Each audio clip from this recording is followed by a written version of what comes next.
کار شو میں ملک کے مختلف شہروں سے لائی گئی گاڑیاں رکھی گئی تھی جن میں لوگوں نے کافی دلچسپی کا اظہار کیا۔ شرکاء کا کہنا ہے کہ اس قسم کی سرگرمیوں کو فروغ دینے سے صوبے میں موجودہ کشیدہ صورتحال میں بہتری لائی جا سکتی ہے۔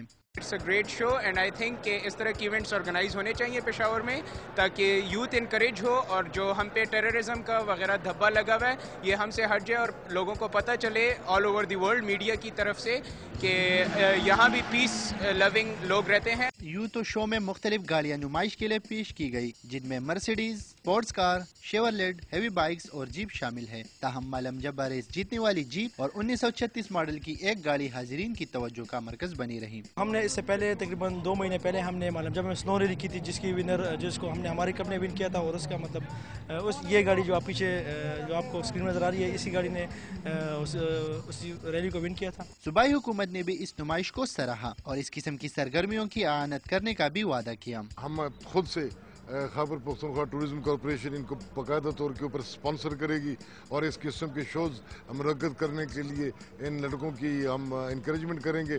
اور میں نے ان کو یہ بھی کہا کہ آپ مہربانی کر کے یہاں پر ایک چھوٹا سا پشاور میں ایک ڈرائیو شو کریں۔ اس قسم کی نمائشوں سے نہ صرف لوگوں کو تفریح کے مواقع میسر ہوتے ہیں بلکہ نوجوانوں کو مثبت سرگرمیوں کی طرف بھی راغب کیا جا سکتا ہے۔ کیمرہ مین آفتاب احمد کے ساتھ شاہ خالد خان، ڈان نیوز، پشاور۔